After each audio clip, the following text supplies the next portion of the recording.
Well, please stand for the reading of God's word. We're going to read from Genesis 1 through 25 today. It says, "In the beginning, God created the heavens and the earth. The earth was without form and void, and darkness was over the face of the deep. And the Spirit of God was hovering over the face of the waters. And God said, 'Let there be light,' and there was light. And God saw that the light was good. And God separated the light from the darkness. God called the light day, and the darkness he called night. And there was evening, and there was morning the first day. And God said, 'Let there be an expanse in the midst of the waters, and let it separate the waters from waters.' And God made the expanse and separated the waters that were under the expanse from the waters that were above the expanse. And it was so. And God called the expanse heaven, and there was evening, and there was morning the second day. And God said, 'Let the waters under the heavens be gathered together in one place, and let the dry land appear.' And it was so. God called the dry land earth, and the waters that were gathered together he called seas. And God saw that it was good. And God said, 'Let the earth sprout vegetation, plants yielding seed, and fruit trees bearing fruit in which is their seed, each according to its kind on the earth.' And it was so. The earth brought forth vegetation, plants yielding seed according to their own kinds, and trees bearing fruit in which is their seed, each according to its kind. And God saw that it was good. And there was evening, and there was morning the third day. And God said, 'Let there be lights in the expanse of the heavens to separate the day from the night, and let them be for signs and for seasons and for days and years, and let them be lights in the expanse of the heavens to give light upon the earth.' And it was so. And God made the two great lights, the greater light to rule the day and the lesser light to rule the night and the stars. And God set them in the expanse of the heavens to give light on the earth, to rule over the day and over the night, and to separate the light from the darkness. And God saw that it was good. And there was evening and there was morning the fourth day. And God said, 'Let the waters swarm with swarms of living creatures, and let birds fly above the earth across the expanse of the heavens.' So God created the great sea creatures and every living creature that moves, with which the waters swarm, according to their kinds, and every winged bird according to its kind. And God saw that it was good. And God blessed them, saying, 'Be fruitful and multiply, and fill the waters in the seas, and let birds multiply on the earth.' And there was evening, and there was morning the fifth day. And God said, 'Let the earth bring forth living creatures according to their kinds, livestock and creeping things and beasts of the earth according to their kinds.' And it was so. And God made the beasts of the earth according to their kinds, and the livestock according to their kinds, and everything that creeps on the ground according to its kind. And God saw that it was good." This is the word of the Lord. You may be seated.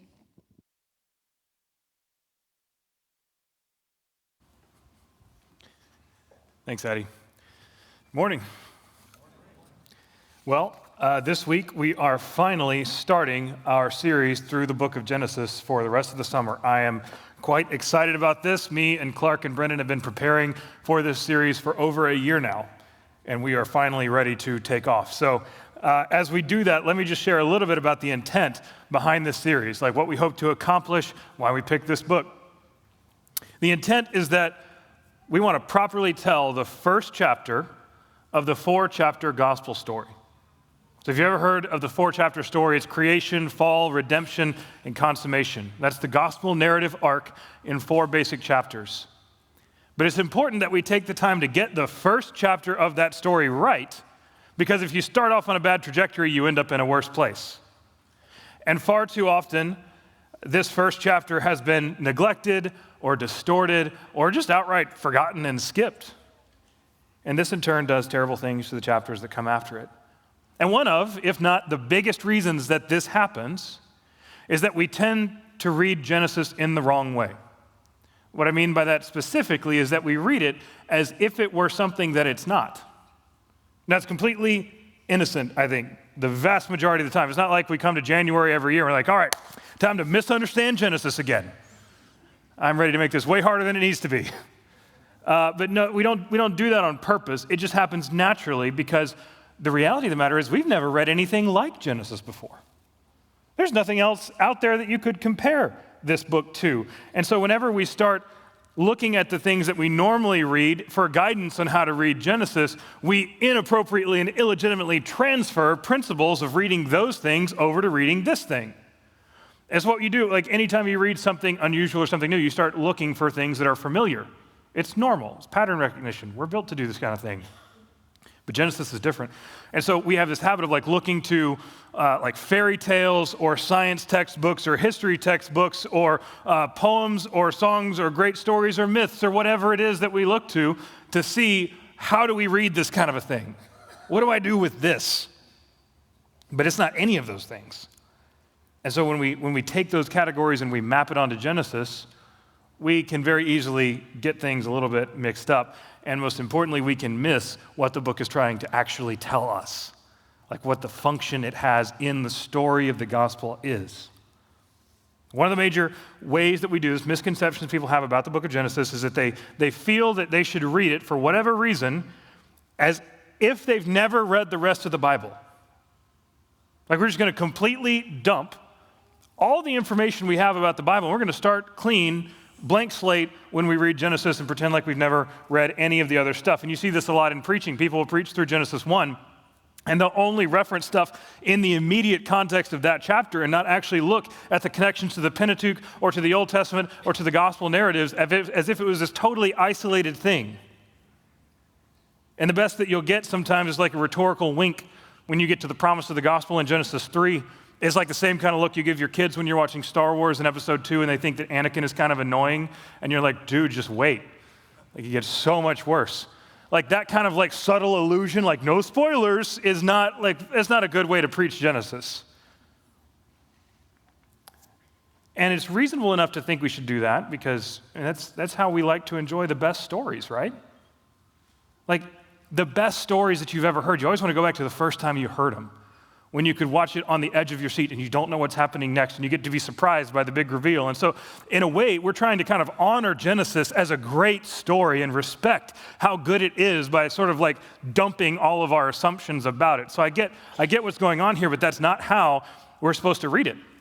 That's not how God wants us to read it. It's not how the original audience could have read it. The original audience would not have seen Genesis as a starting point. They would have read it as a theological explanation. That's what Genesis is. It's a theological explanation. It's a prequel of sorts, if you will, but like one without Jar Jar Binks. Much better. And so Genesis was written by Moses for a purpose. At least it was Moses, according to the unanimous testimony of most Jewish scholarship, of biblical scholars for years. Most importantly, Jesus himself in John 7:22 says that Moses read it, so that's good enough for me. I'm not going to spend time on other theories of who wrote it. I think it's Moses. But if it was Moses, what does that tell you about the original audience? I'm hearing whispers. What does it tell you about the original audience if Moses wrote it? Out of exile of Egypt. There you go. Thank you. Yes, it means that they were out of exile in Egypt. At the very most, they could have been a few decades older than Moses. Make sense? In terms of world experience, they had seen the stuff that Moses had seen and not much more. And Moses writes it to these people for a reason. If you read the Pentateuch, meaning the first 5 books of the Old Testament, as a whole, because they are a contained literary unit, you begin to see some remarkably sophisticated literary structures that tie the books together into an extremely cohesive and profound narrative. We'll see more of that later on. We might even mess around and get into some chiasms in the coming weeks. But for now, what I'm getting at is that the books appear to be written so cohesively that somebody would have had to have had knowledge of the events of the Exodus in order to write Genesis the way that they did. Make sense? Okay. If this is indeed the case, then it means something very important for our sermon today and for our series this summer. It means that Genesis is not meant to be the first thing you learn about God or the world. Genesis is meant to explain what you've already seen. Genesis is not meant to be the first thing you learn about God or the world. It's meant to explain what you've already seen. I hope to convince you that this is a better way to read Genesis. Now, as we consider this, I don't have a main point today. I just have a main question. Who made you? That's the question. Who made you? And over the course of the sermon, we're going to look at what that question would have meant to the original audience of the Israelites as they heard Genesis for the first time. And we're going to look at what that question means for us. But we'll start out with what the question meant for the original audience in Israel, this question of who made you? Now, Bruce Waltke is one of my favorite Old Testament scholars, and he said that Israel's problem wasn't understanding exactly how many 24-hour periods God created the world in. It was that they had been to a lot of places, and everywhere they went, they picked up a different God to worship. They had picked up gods from here and there and from Egypt and from along the way, and they were about to track all of that theological junk into the promised land with them. And so Genesis is written to deal with that problem. It's a tool to help them clean off their shoes, theologically speaking. And fortunately, Moses, inspired by God, set out to write an account of the history of their people and the world up to the present day that would help them understand who the true God is and who they are in relationship to him. And he structured this account in such a way that would help them make sense of the experience that they had just had in the Exodus. And that's part of what I mean when I say that Genesis wasn't meant to be the first thing that you learn about God or the world. It's meant to explain what you've already seen. The Israelites didn't know what the heck just happened to them. I mean, can you imagine living through the Exodus? Like the plagues and the ocean splitting and the pillar of fire and all that stuff. Like, sure, they'd grown up in a land full of pagan idolatry and false superstition, and they'd seen every natural phenomenon tied to some deity before, but like, they were staged miracles. It was small-scale stuff. It was the order of nature being somewhat helpful sometimes and somewhat harmful some other times. They'd never seen this. They didn't have categories for this. And then one day, some old dude shows up talking about a new God that they may or may not have heard much about before. And this new God starts doing all-out battle with the gods of Egypt, like the top-tier gods of Egypt, on their home turf. And the craziest part is he trounces them, absolutely demolishes them. So these Israelites, right, their story begins in captivity in Egypt. They were slaves in Egypt. Their parents were slaves in Egypt. Their grandparents were born as slaves and died as slaves in Egypt. And in particular, they were slaves to a man named Pharaoh, who claimed to be the son of Ra, who was the sun god in the ancient Egyptian pantheon. And Pharaoh ruled his kingdom by what's called a divine right, meaning that he directly credited the fact that he was a descendant of God himself with his divine right to rule and enslave others in Egypt. Thank goodness none of our political rulers ever appeal to theology to back their authority to do things they shouldn't do. In Egypt, the state perceived its power to rule as stemming from its religious teaching. So back then, when you became Pharaoh and you wanted more power or more influence or more attention from people, whatever it was, you simply selected or published a new creation myth out of the available ones, or you sort of rewrote your own, that explained how you are either a god yourself or you're descended from the gods, or the city that you were born is actually where creation started, or the city that you rule from is where creation started. You take your pick. Whatever gives you power and influence over the other people. And there are numerous recorded Egyptian creation myths that all follow the same basic story structure, but they place the power in the hands of a different ruler or set of rulers depending on the particular myth you're looking at. Does that make sense? So Ramses II, he's the pharaoh who is most likely ruling during the Exodus of Israel, has inscribed on his tomb that he was the son of Ra, the sun god. And of course, all the other people in the world are not sons or daughters of Ra. They were created from the tears of one of the other gods to serve the people who are descended from the gods. Fair enough, right? Then the individual people, the laity, the common folks, the masses, would worship whatever god corresponded to their particular needs on a given day or at a given time. The regional gods of their cities, even just household gods, like the commoners didn't have the phone number of the CEO on speed dial. They couldn't talk to the top god. They had to talk to like the customer service line gods, like the automated representatives, and you're like, speak to representative, and it doesn't work, and so your crops die. And so they would all like pray to these lower level gods, represented by statues or amulets made of like valuable materials and stuff. like gold or ruby amulets and things like that. And so religion was really kind of a means of delineating the power and the value of individual people within society. The more powerful and valuable your God was, the more powerful and valuable you were. And correspondingly, the less powerful and valuable, the less powerful and valuable you were. Did your God have power over a household, or a city, or the weather patterns, or the sun? Well, if so, you could be a big deal potentially. If not, you must have been born to serve those kinds of people. But as I mentioned, Moses shows up, or far more significantly, Yahweh shows up, and he starts systematically dismantling the most powerful gods in the Egyptian pantheon. The gods of the Nile, either Hapi or Osiris, depending on the myth, are defeated when the water of the Nile turns to blood. The frog-headed goddess of childbirth, Heket, and fertility, she was defeated and turned against her own people when frogs invade the land, die, and start to stink. Happy Mother's Day. The cow-headed goddess, this one too. Cow-headed goddess Hathor, who is the mother of Ra, is defeated when all the cattle in the land die. I promise I didn't plan this for Mother's Day. This was an accident. So on and so forth, the whole dismantling of the Egyptian pantheon went until finally darkness covers the whole land and the sun god Ra is apparently dead. And Pharaoh is shown to be powerless to stop any of this, even up until the point of being unable to stop the death of his firstborn son. And the message is very clear.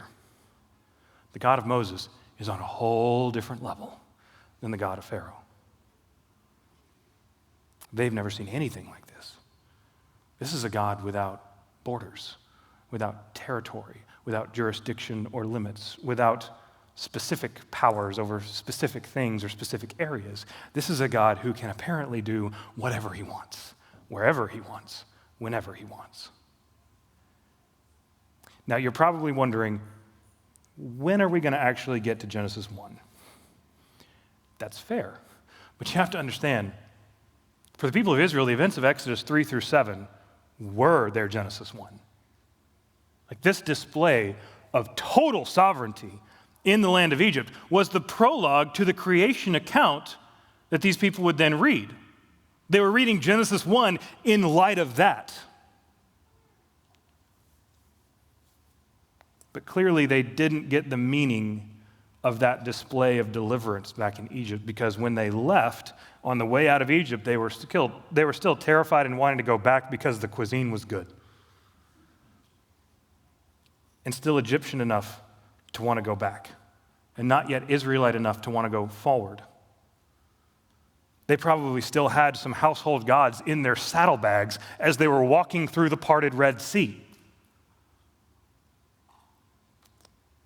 And so sometime after they got to Mount Sinai, God gave them a book that explained it all.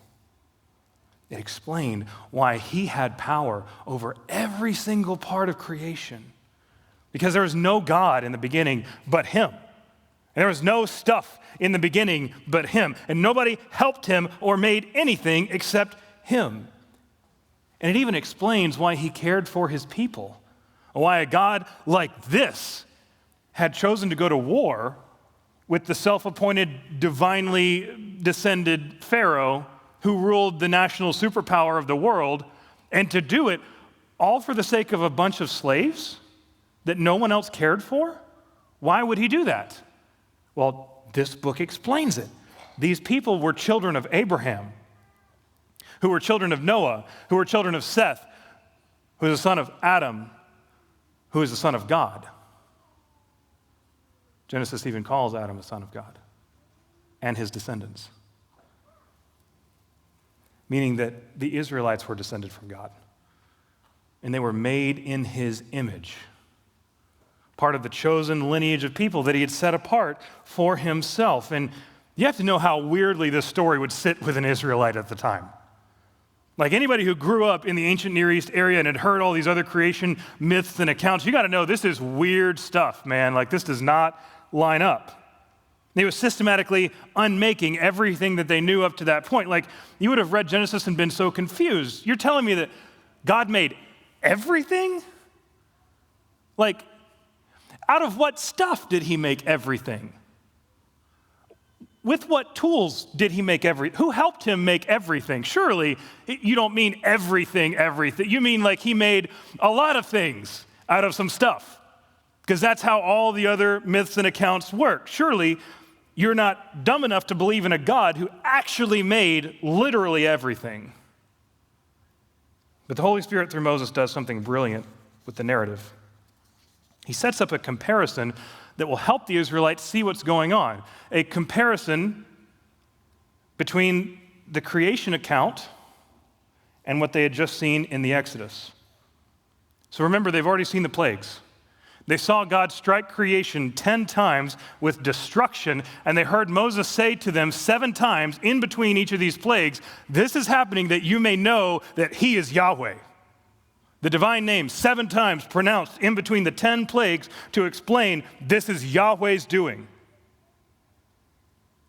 And they saw Yahweh demonstrate his power over the land and the water and the beasts of the field and the things that swarm in the ocean and in the sky. And they even saw him turn out the lights, like all of them. And now imagine if you've seen all that. And here you are on the other side of the Exodus. You're standing at the foot of a mountain in the desert, and Moses comes down from this mountain, and at the top there's a bunch of thick black clouds and thunder and lightning and smoke, and anyone or anything that touches the foot of the mountain dies. And maybe you've tried to pray to your household gods just a few times over the past couple of weeks, but it feels like they're not answering even more than they usually don't answer. And then you hear Moses begin to read, and he says, "In the beginning, God created the heavens and the earth." Yahweh did that. And God said, "Let there be light," and there was light. And God saw that it was good. And God separated the light from the darkness. And the light he called day, and the darkness he called night. And there was evening and there was morning, the first day. And you think to yourself, well, I guess that would explain how he was able to turn the sun off. And then God said, "Let the waters under the heavens be gathered together into one place, and let the dry land appear." And it was so. Well, that makes sense of what he did to the Red Sea. And God said, "Let the waters swarm with living creatures, and let birds fly above the earth and across the expanse of the heavens." So that's why the frogs and the bugs were listening to him. And God said, "Let the earth bring forth living creatures according to their kind, livestock and creeping things and beasts of the earth according to their kinds." And it was so. And that explains how he killed all the cattle, because he's the one that made them alive to begin with. And it goes on and on and on. And God said, and it was so. And God said, and it was so. 10 times in 7 days. And with the last few times he said that, he made people. Not just Pharaoh, but a man and a woman, both in his image, to fill the whole earth with their descendants, all of whom have a divine right to rule over creation, none of whom are born to be slaves. And he called all of it good. You think, wow, no wonder he was mad at Egypt. Egypt wasn't anything like that. And then over the next weeks and months, you hear the rest of the story, and it makes a little more sense, and a little more sense, and more, until eventually the story catches up to where you are, and all of a sudden the whole created order has been kind of reshaped and reoriented for you. And now you know what it means to be an Israelite. And you find yourself standing at the foot of the mountain of the Lord, only now you realize that the created order wasn't just broken in Egypt. Now you've read enough of Genesis to realize the created order is broken inside of everyone that walks on the earth, and that includes you. And that means the God at the top of that mountain is not just too powerful for you, he is too holy for you.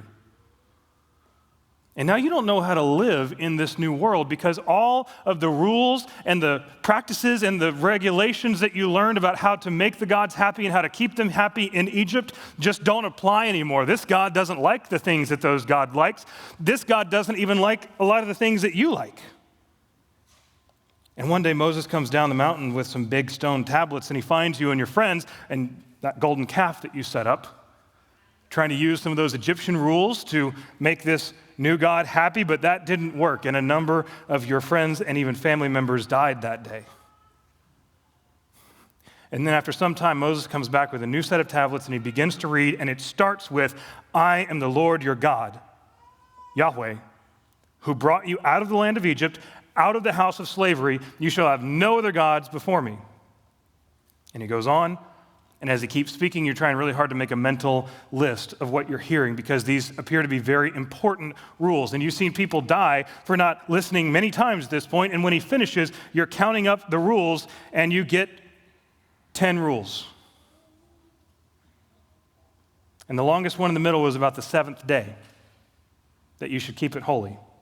And you remember that because it's longer than all the others, and also because in the middle of it, Moses reminded you of how God created the earth in 7 days by speaking 10 times.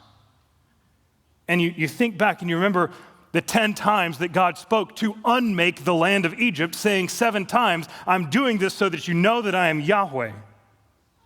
So 10 words of creation in 7 days, 10 words of decreation in Egypt with 7 reminders of the Lord's name, and 10 commandments with a reference to the 7th day and the 7 days of creation in the middle. That would leave a bit of an impression, don't you think?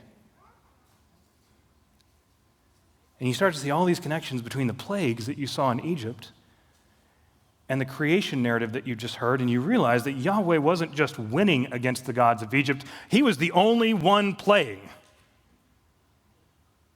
And you realize now that the God who saved you out of slavery is also the God who made you, and he has expectations for how you will live as his son or daughter. And so the question, who made you, for you as an Israelite now has new meaning. And it's directly connected to the question, who saved you? And to the question, what does he expect of you? Now let's consider what this question of who made you means for us. I know it's hot outside, but you and I are not standing in the middle of the desert in front of a mountain smoking with fire and thunder. But even so, we sure did grow up in Egypt. At least that's what the author of Hebrews seems to think. In chapter 12, he says, you have not come to a terrifying mountain, but to a better mountain. But notice he doesn't say, you didn't come from Egypt, you came from a nice place. He says, you've come to a different destination, but he makes no distinction about the type of journey you're on or your point of origin in that journey. And in fact, the whole book of Hebrews is written as if those in Christ are making the same sort of journey out of the same sort of captivity. And the only thing that really has changed is that now we actually have a sure means of potentially making it to the promised land. But make no mistake, we are coming from the same kind of place. Whether you realize it or not, we all grew up in Egypt.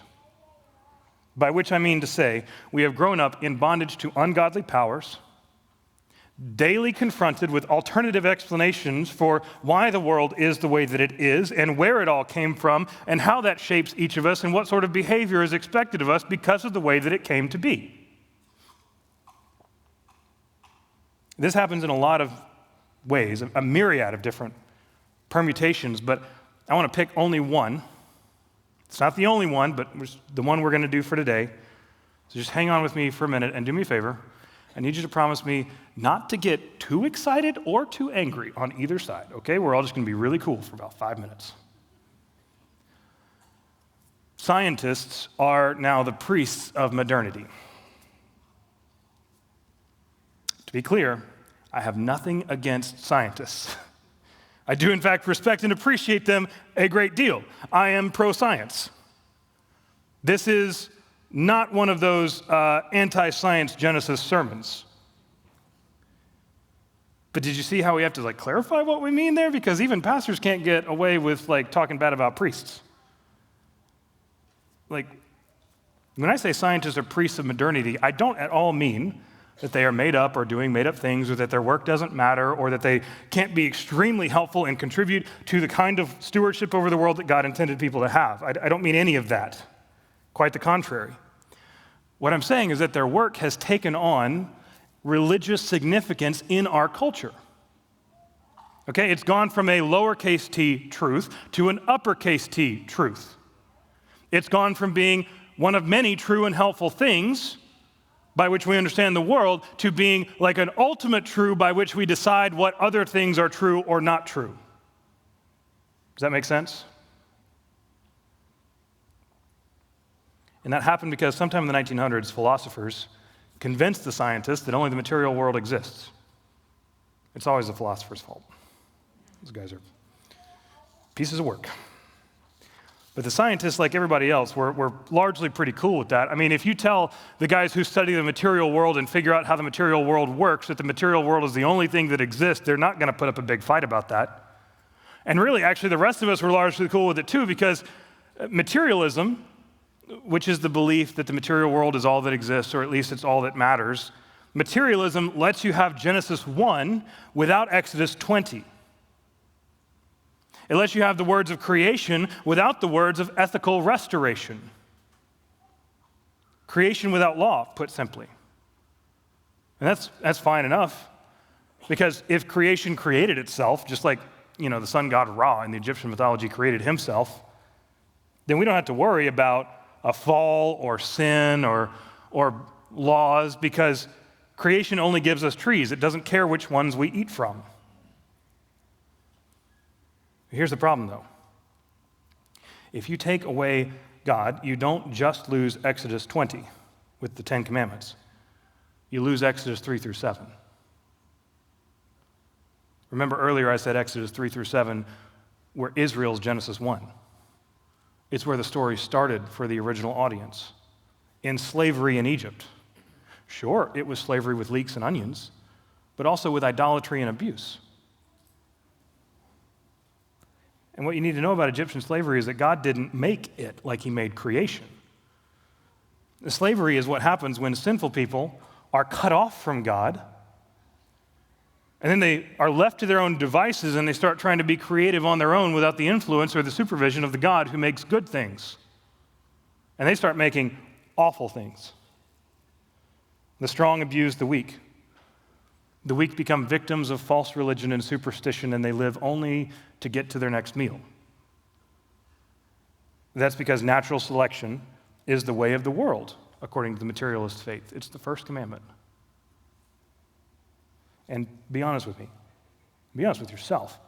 Is that not how most of the world lives life today? If you can do it, you have a right to do it. Is that not how many of us grew up or still feel in our darker, less enlightened moments? If I can do it, I have a right to do it. Israel's first introduction to God was not Genesis 1, and it wasn't Exodus 20 either. It was when he showed up and rescued them. The first religious ceremony that the Israelites ever did was take some lamb's blood and paint it over a doorway and against hope, that they would survive the night. And then they woke up in the morning and they hugged and kissed their firstborn child, and they all walked out of Egypt together with more gold than they could carry. And only then, once they were safe on the other side of the Red Sea, did they ever read Genesis 1. And then they find out that the slavery they grew up in was not how God made the world at all, and that's why he went to all of this trouble to save them, because the love with which he created the world still remained for them, even though they were broken. And it still remained for them, even though they were not valuable or powerful compared to the people in Egypt. And so he had a purpose to redeem them, and only then did he give them the 10 Commandments. And when he did, he opened up the 10 Commandments by reminding them that he is the God, Yahweh, who saved his people. And so his 10 words of ethical restoration would then be framed in the context of his 10 words of salvation from Egypt and his 10 words of creation in Genesis 1. And listen, the plagues were a message from God that he is willing to completely unmake the world, to rip it apart at its seams, if that's what it takes to save his people. He will pull every stitch out of creation to get to the people that he loves. So let me ask you, who made you? Is it a God who can save you or will save you? I don't know if you've noticed, but we live in a world where people can spew foolishness at all hours of the day online. Just a constant stream of nonsense. If you think about all the silly creation myths that we make up to give ourselves power and value, We're no better than the ancient pharaohs in this respect. People online talking about how you're made from stardust that got lucky and became sentient. The stars are pretty, and we think of them as valuable and powerful, and doesn't that bestow a little dignity on you? Doesn't it mean something that the elements that compose your body were formed inside the heart of a star? Not just the center of a star, the heart of a star. It almost sounds like the star cares about you or gives a rip what happens to you. The Pharaoh claimed to be the son of a star, and it didn't do him a lick of good. You know what else is made of the elements found in the heart of a star? Cow pies. If your dignity comes from the material stuff that you're made of, then you're just a really complicated cow pie with extra steps. You know who is not going to come down and save you from the suffering and the sin and the abuse that you've experienced in this life? The stars. They are not going to come down and save you. They would not even if they could, but they can't. People have been wishing on stars for centuries to no avail. You can't baptize that junk with science and not make it a pitiful thing for a grown adult person to believe. Look, if you want to tell me that you're a complete nihilist and you see no meaning in life, and there's no value in anything, then I will respect you for your consistency, because it is that or the biblical narrative. Everything in between is magical thinking.